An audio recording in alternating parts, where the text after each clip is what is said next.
ভূত গিয়ে ভূতের সর্দারের বিরুদ্ধে অভিযোগ করছে।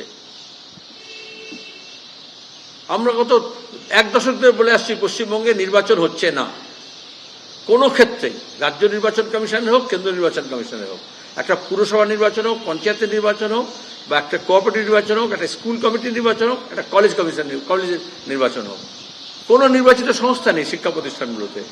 উত্তরপ্রদেশে এই কাজটা বিজেপি করেছে এবং গোটা দেশের নির্বাচন কমিশনকে দখল করেছে বিজেপি, নিজের মনোমতো লোককে বসিয়ে।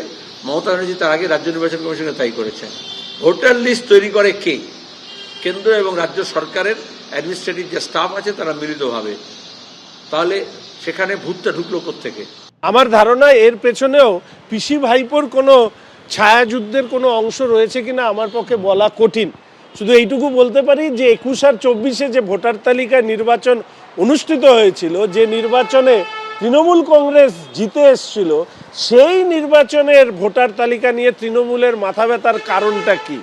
ভুতুরে ভোটার যদি কেউ তৈরি করে থাকে সেটা এই তৃণমূল কংগ্রেস করেছে।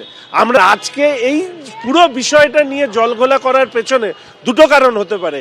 এক, গুলশন কলোনির অনুপ্রবেশকারী রোহিঙ্গাদেরকে ভোটার তালিকায় নাম ঢোকানো।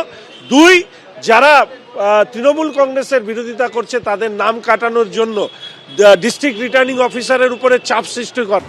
জেলায় জেলায় ভুতুরে ভোটার, আর তারই সেই ভুতুরে ভোটার খুঁজতে আসরে নামলো তৃণমূল। একেবারে জোর তৎপরতা। প্রথমে হলো কোর কমিটির বৈঠক এবং তারপর চাপ বাড়াতে নির্বাচন কমিশনে গেল তৃণমূল। তৃণমূলের বিশেষ প্রতিনিধি দল তারা গেল নির্বাচন কমিশনে। 15ই মার্চ আলাদা বৈঠক করবেন তৃণমূলের সর্বভারতীয় সাধারণ সম্পাদক। কেননা কোর কমিটির যে প্রথম বৈঠক ছিল সেই বৈঠকে ছিলেন না অভিষেক বন্দ্যোপাধ্যায়। ভুতুরে ভোটার খুঁজতে এই বৈঠকের পর নির্বাচন কমিশনে গেল তৃণমূল। সিও দপ্তরে সুব্রত বক্সী, অরূপ বিশ্বাস, ফিরাদ হাকিম এবং চন্দ্রিমা ভট্টাচার্য।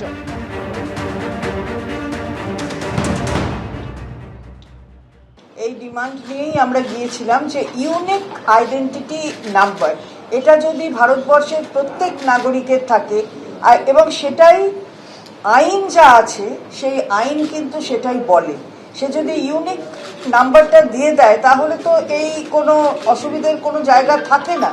কিন্তু আমরা দেখছি যে আইন বহির্ভূতভাবে প্রত্যেক স্টেটের জন্য নতুন করে একটা অ্যালফাবেটিক্যাল কতগুলো অ্যালফা ঠিক করে দেওয়া হয়েছে। যেমন কোনো জায়গার মানে বিধানসভার জন্য একটা বিধানসভার জন্য XYZ, রাজ্যের জন্য আর এক রকমের।